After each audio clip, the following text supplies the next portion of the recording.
When I think about the endless number of opportunities that our students are going to have in our new building in less than 365 days, this is something that's building for their future. We want students to create.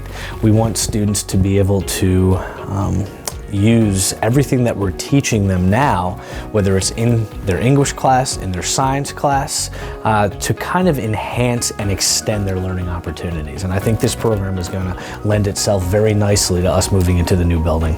There was a lot of interest expressed, and kind of water cooler chatting with other teachers, like, hey, I'd like to bring more, kind of fabrication, 3D printing, computer-aided design into my curriculum as well, because there's opportunities to kind of engage my students. So I'll meet with a teacher in a different content area, like for example, math or science, and just kind of listen to like what they do. And then, they send me back to my classroom with textbooks, and I spend a lot of time studying the different content areas in this building and finding out ways that I could kind of, come into a particular part of a lesson or an entire unit and provide some sort of beneficial activity that aligns with what they're already doing. In the BC Calculus class with Jen Jason, she's done a unit where she looks at how you can use equations to solve for the volume of an object. So this is something that the students will demonstrate through a project-based assessment where they would previously, historically, build things out of foam core and other crafting materials. But with kind of the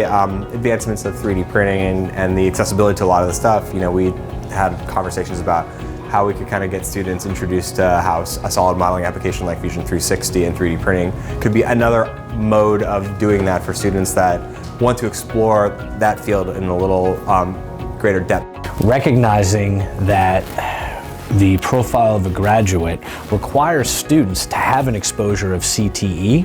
What we're trying to do at the high school, which is also in line with what we're doing at Mary Ellen Henderson, is to make sure that students are afforded every opportunity inside their class. Even if they're not taking a specific technology class, any class that they walk into, they're going to have that experience. Connection between technology and biology is the neuron. And the neuron runs on electricity, has a lot of parts that do similar things to a circuit board, and Mr. George and I developed a plan for him to teach my class about how to wire a circuitry to mimic that of a neuron. The opportunity for students to apply technology within any course that they're taking is there.